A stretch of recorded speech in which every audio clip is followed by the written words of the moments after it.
Michael.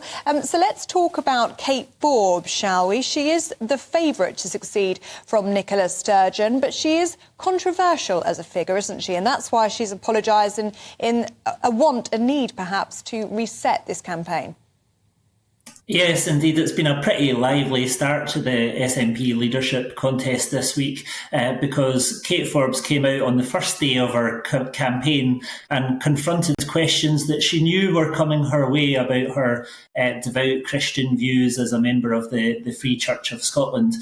So it's really dominated this week questions about the fact that she opposes same-sex marriage. She confirmed that she would have voted against same-sex marriage in the 2014 vote. But what's been quite interesting is some of the follow-up to this. So the other candidate who seems to be the favoured option amongst many of the SNP establishment, Humza Yousaf, is a Muslim politician, and he's said all through this week that, of course, everyone knows the views of his faith on same-sex marriage, but he's confirmed all week that he would support it, that he supports it now, and that he supported it then. However, he did miss the final vote on this, and we've got allegations this morning. We've got it on the front page of the Scottish Daily Mail from the Health Secretary at the time, saying that Humza Yousaf actually asked for an excuse to miss that vote.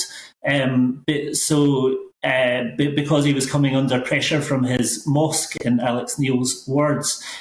So it's been a really controversial issue, and it's possibly an issue that's going to continue rumbling on through this campaign.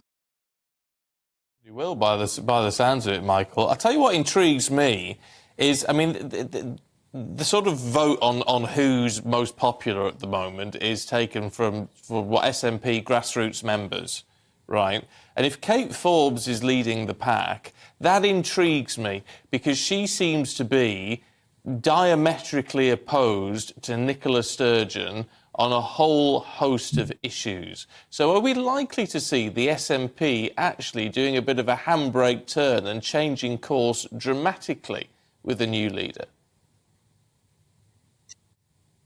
I think it's one of the big questions. The SNP in recent years have been seen to be, they've taken a particular socially progressive route under Nicola Sturgeon, a lot more so than they did under Alex Salmond, incidentally. So I think one of the big questions is who are the SNP members? What do they actually want from their party and from the First Minister? There's been suggestions, there's an impression that a lot of the people that have come into the SNP, they've had a lot of new members since the independence referendum. There's been an impression that they've been younger, progressive types. But actually, there's some research that indicates that the average age is about 54, predominantly male.